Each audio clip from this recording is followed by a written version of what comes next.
the dearest people present here. This is very small, yet emotional, yet the longest page of your life.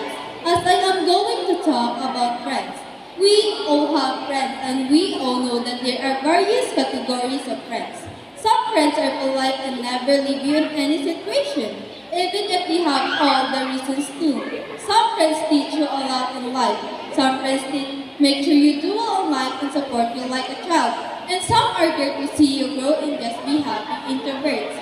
The type of friends I have got in my life are a mixture of all. They'll see me trip over a minor stone and laugh their heart at me for helping.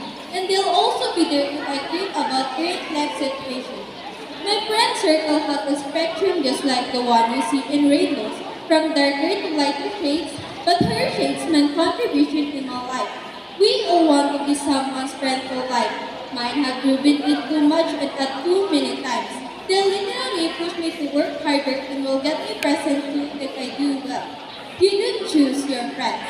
Sometimes your destiny does that for you. They come in your life as a blessing, help you all the way and will sit in the last row when it comes to taking credits. The selfless type of love what make a friendship stronger than ever, which is never communicated between all of us, but we know it exists.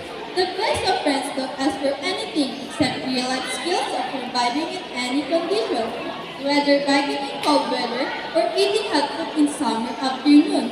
We all deserve friends who make us happier person when surrounded by them in any situation.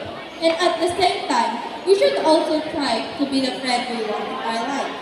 At last, I want to that all of our friends who are in contact, who are not in contact, and who know we were friends.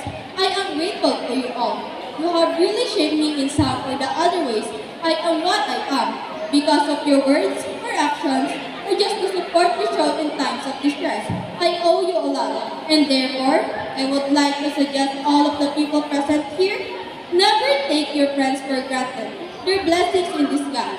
They're actually the sibling you want but you never got because it would have been too much to handle for one home. At last, I thank to all of the people present here for listening to me about my dearest and worthiest friend at Courage of Life. Friends are made for life and life is made up of friends too.